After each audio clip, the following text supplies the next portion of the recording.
ఖమ్మం కాంగ్రెస్ లో అయోమయం నెలకొనింది. రాష్ట్ర ప్రభుత్వంలో ఎక్కడా లేని విధంగా ఒక్క ఖమ్మం జిల్లాకే ముగ్గురికి కేబినెట్ లో స్థానం కల్పించడంతో జిల్లాలో ఎవరి దారి వారిదిగా గ్రూపులుగా విడిపోతూ ఎవరి గ్రూపులను వారు మెయింటైన్ చేస్తున్నట్లుగా ప్రచారం జరుగుతోంది.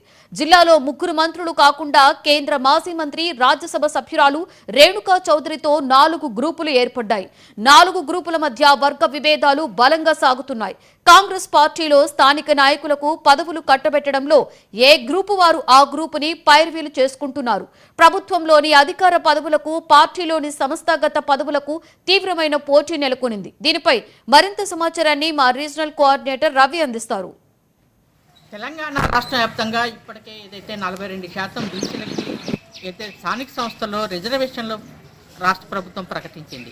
ఒకవైపు గతంలో దాదాపు ఏదైతే ఎస్సీ వర్గీకరణ కూడా రాష్ట్ర ప్రభుత్వం అనుకూలంగా ఏదైతే క్యాబినెట్లో నిర్ణయం తీసుకుంది. ఈ నేపథ్యంలో ఒకవైపు దళితులు కానీ మరోవైపు బీసీలు కానీ కాంగ్రెస్ పార్టీ అండగా ఉందనేటువంటి చెప్పొచ్చు. అయితే ఇప్పటికే ఏదైతే కాంగ్రెస్ పార్టీలో గతంలో 2020 అంటే 24 సంబంధించినటువంటి ఏదైతే ఎన్నికలకు సంబంధించిన దాంట్లో అంతకన్నా ముందు అంటే 2022 ఎన్నికల నాటికి సంబంధించినటువంటి ఆనాడు ఖమ్మం జిల్లాలో 10 స్థానాలు కాంగ్రెస్ పార్టీ శాసనసభ స్థానాల్లో గెలుచుకున్నది. కానీ కాంగ్రెస్ పార్టీ గత ఈ 2 సంవత్సర కాలంలో అధికారంలోకి వచ్చిన తర్వాతకి ప్రజల్లో ఒక అసహనాన్ని, ప్రజలకు ఇచ్చిన వాగ్దానాలని, ప్రధానంగా 6 గ్యారంటీలని సంబంధించినటువంటి ఏదైతుందో అవి సరిగా అమలు జరపటం లేదు, ఇచ్చిన హామీలు అనేటువంటి ఒక అసహనం ప్రజల్లో ఉన్నది. ఈ నేపథ్యంలోనే ఖమ్మం జిల్లాలో ఉన్నటువంటి ఎక్కడ ఏ జిల్లాకి లేనటువంటి ప్రత్యేకత ఖమ్మం జిల్లాలో కాంగ్రెస్ పార్టీకి ఉంది. ప్రత్యేకంగా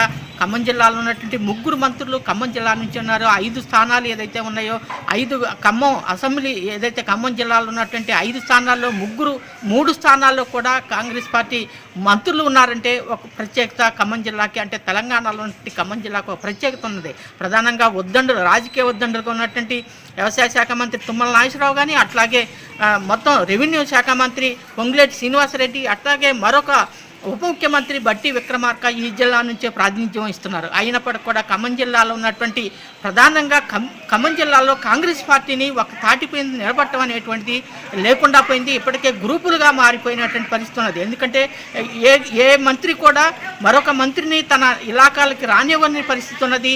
ఇంకో మంత్రి మరొక మంత్రిని ఇద్దరు కలిసి లేదు, 3 మంత్రులు కలిసి ఒక్క చోట కూడా ఇంతవరకు కనీసం ఎక్కడా కూడా ఏదైతే ఉమ్మడిగా జిల్లాలో మీటింగులు పెట్టినటువంటిది, అంటే ప్రజలకి భరోసా ఇచ్చినటువంటిది, ప్రభుత్వానికి ఏదైతే ప్రజలకి భరోసా ఇచ్చినటువంటి పరిస్థితి లేదు. అంటే కార్యకర్తలకు కూడా 3 గ్రూపులుగా, అట్లాగే 3 గ్రూపులతో పాటు మరొక గ్రూపు రేణుకా చౌదరి 4 గ్రూపులుగా కాంగ్రెస్ విడిపోయినప్పటికి కూడా ఎక్కడా కూడా సఖ్యత లేకపోవడం అనేది ఖమ్మం జిల్లాలో కనిపిస్తుంది. ఈ నేపథ్యంలోనే స్థానిక సంస్థలు ఏదైతే ఉన్నాయో కాంగ్రెస్ పార్టీ ఇచ్చినటువంటి 42% రిజర్వేషన్లకు కూడా అవి ఎప్పటికీ అమలు కాకుండా పరిస్థితి ఉన్నది. ఎందుకంటే ఇచ్చిన వాగ్దానానికి కూడా ప్రధానంగా కార్యకర్తలలో గ్రూపిజం పెరగడంతో కాంగ్రెస్ పార్టీకి ఎప్పటికే ఏదైతే కాంగ్రెస్ని బలోపేతం చేయడం కోసం వంశీధర్ రెడ్డిని స్థానిక సంస్థలకు సంబంధించినటువంటి అంటే ప్రధానంగా పార్టీని బలోపేతం చేయడం కోసం జిల్లా ఇన్ఛార్జిగా యువజన కాంగ్రెస్ గతంలో ఉండి, అట్లాగే ముఖ్యమైనటువంటి అంటే ప్రధానంగా ముఖ్యమంత్రి నుంచి ప్రధాన అంచెడుగా ఉన్నటువంటి వంశీధర్ రెడ్డిని జిల్లా ఇన్ఛార్జిగా నియమించి గ్రూపులు లేకుండా పార్టీని ఒకవైపు ఏకతాటిగా నడిపించడం కోసం ప్రధానంగా కార్యకర్తల్లో ఒక ఆత్మధైర్యాన్ని పెంపించుకోవడం కాంగ్రెస్ పార్టీ ఒకవైపు చేస్తుంది. రెండో వైపు ప్రధానంగా ఏదైతే ప్రభుత్వం 3 శాఖలకి అంటే 3 మంత్రులు ఇక్కడ ఖమ్మం జిల్లాకు ఉన్నప్పుడు కూడా మరొక ఇన్ఛార్జి మంత్రిగా వాకేటి శ్రీహరిని ఖమ్మం జిల్లా ఇన్ఛార్జిగా నియమించడం జరిగింది. అయితే అతను కూడా ఇప్పటికే ఏదైతే ఒక్కసారి కూడా రాలేదు, ఒకసారి వచ్చి సమావేశం పెట్టకుండానే వెనుదిరిగిపోయిన సందర్భం అవుతుంది. అంటే ఈ నేపథ్యంలోనే ఖమ్మం జిల్లాలో కాంగ్రెస్ పార్టీ గ్రూపులుగా మారినటువంటి పరిస్థితి ఉన్నది. ఈ నేపథ్యంలోనే ఇన్ఛార్జీలుగా ఉన్నటువంటి వంశీధర్ రెడ్డి కానీ,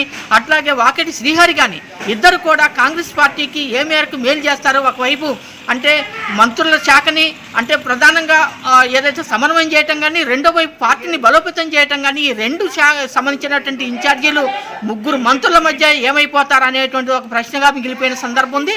ఏదైనా కూడా ఖమ్మం జిల్లాలో కాంగ్రెస్ పార్టీ 3-4 గ్రూపులుగా ఉన్నటువంటి కాంగ్రెస్ పార్టీ ఇప్పటికే ఇన్ఛార్జీలతోటి మరొక భారం కార్యకర్తలు అయోమయం అయితే నెలకొని ఉన్నది. ఏదైనప్పుడు కూడా కాంగ్రెస్ పార్టీ జిల్లాలో స్థానిక సంస్థలు రానున్న నేపథ్యంలో ముందుకు సాగిన గ్రూపిజం తోటి నష్టం జరిగాననేటువంటిది వేచి చూడాల్సి ఉంది. సుధాకర్తో Chirraravi, 99 TV Khammam. That's all for now. For more updates, keep watching 99 TV.